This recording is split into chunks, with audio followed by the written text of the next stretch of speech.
Hey, good morning, y'all. It's your boy E2 Blue coming back at you again yet for another video. How y'all doing this morning? On my way to work, the daily work grind, the struggle of the everyday 9 to 5 man, or whatever hours it may be, because, you know, sometimes you do overtime. But today is May 22nd, and it is OTA time. Cowboys OTA start today. So we get to see the whole team together now, not just the rookies. So we get to see the rookies interact with the vets, and I don't know how much they're going to do. I don't think they're going to do much of, you know, football, but they're basically going to go out there and do some drills and work out and do some things. I am high about Jalen Smith right now. It looks like that drop foot is getting better each day. He's actually out there cutting and doing drills. He did an egg drill the other day. There's a lot of cutting with that. If you ever played the linebacker position, like, you know, when you do these drills, it's a lot of like figure 8 cuts and you know, going forward, going back, going to the side, and coming to the other side. Like it shows how you can move your direction. You know, like as you're on the field. If the ball gets snapped and the running back's running to the left, and then you got to run that way, and then you got to cut back. So it shows your awareness and stuff like that. So it helps. Now, Jalen's awareness and his ability has never been an issue. It's just been that drop foot, that being able to plant on that foot that he could not do. Now, the fact that it seems like he's getting better. He's not 100%, y'all, but I mean, it's much better, and I think that he's going to be a much better player this year because of it. And with the signing of Leighton Vander Esch, you know, him getting help out there is definitely going to help us, which in turn will also help Sean Lee, because now Sean Lee can stay healthy, hopefully. So we'll see how that goes. Cowboys did sign another offensive lineman. You guys probably don't even know who he is. His name is Damian Mama. Yeah, like your mama, like M-A-M-A, Mama. Damian Mama. That's an interesting last name. But he was undrafted last year, I think, out of Kansas City. He hasn't had any real game time, but he did play in the preseason. So there's a couple of preseason games that you can watch on him. But like I said, he's just there for depth. He may not even make the team, but I mean, that's just a move that they made. Cowboys are always churning the roster, which is what you should do, and that's a good thing. This guy is 6'3", 347 pounds. He's a big guy. If he has any skills, I haven't really watched anything on him because I haven't found anything on him yet, but that was a report that they signed him. But he looks like he could play. That boy, he almost looks like Vita Vea, but an offensive lineman. Like he's got that big bone crusher look to him, like I'm outside of the club. But anyway, yeah, so that's what we got.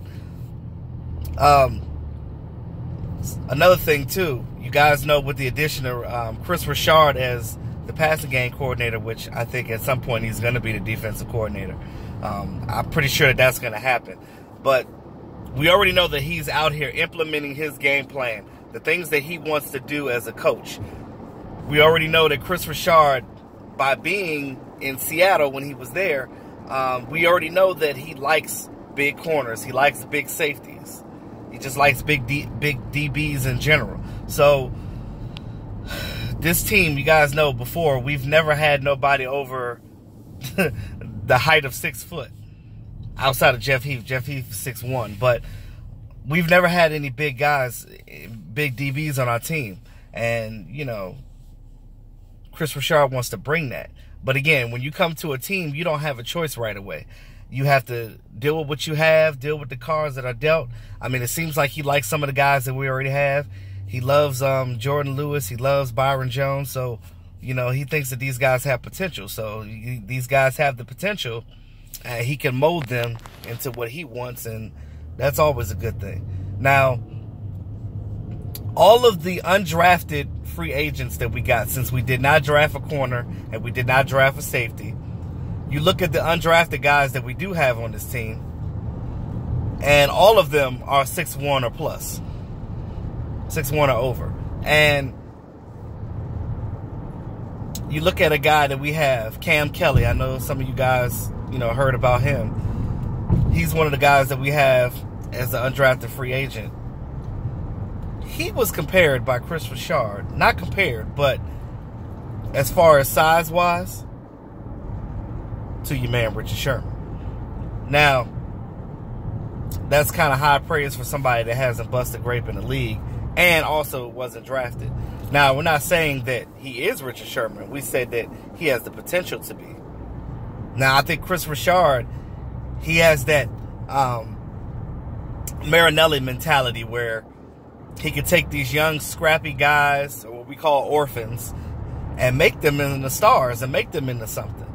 I feel like when Richard Sherman came out, he had all the talent, he had all the skills.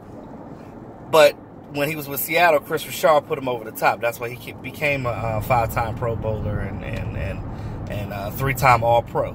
So, shout out to my frat brother on that one. Yeah, shameless plug. Phi Beta Sigma is the greatest fraternity. Remember that. Yes. So, Cam Kelly. He's 6'1", 207 pounds.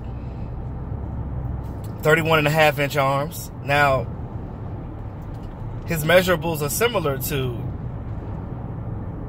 Sherman, which is Sherman is 6'3", though, and he's 33. He has 33-inch. And like I said, Chris Richard's like these lengthy players. He likes these rangy guys that can get out there and get the ball and battle with the receivers and stuff when they try to high point the ball and bat it down or get the interception.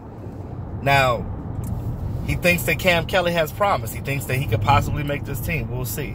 I don't know. I'm not going to say that he's all that yet because, like I said, he was undrafted for a reason. Now, scouts make mistakes all the time. So you see, Cowboys have a history of their free agents doing work and doing great in this league. You look at Dan Bailey. Look at what Tony Romo did. I mean, that's just to name a few. But Cole Beasley. But like seriously, I think that we got a good crop of guys here. Like, if you look at them and you look at the size we have, I've actually never gone into an offseason looking at players like, wow, these guys can actually potentially do something. Most of the time they're just camp bodies and things of that nature. And a lot of these guys are too. But when you look at their size, it definitely gives you an optimistic standpoint of what we can do. You know what I mean? So, I've always been an advocate of staying positive and hoping for the best when it comes to things like that. So we'll see what happens. But I'm excited about these OTAs just to see these guys running around and the veterans out here, teaching these rookies up and working with them and seeing them chip and battle it out and yell at each other. And, so that's the game of football, y'all. That's just the way it is, You get out here, you're like a warrior on the field, You get out there, you battle, but then when it's over, you're shaking hands and you go in to hang out, get a drink, and play video games afterwards, because that's what these young guys do. So, with that being said, y'all, that's all I had to do. That's all I had to say. So, thanks again, y'all, to all my subscribers. I appreciate everything. If you haven't subscribed, hit that subscribe button. Support your boy. It's your boy E2 Blue. Always keeping it real. Talk to y'all soon.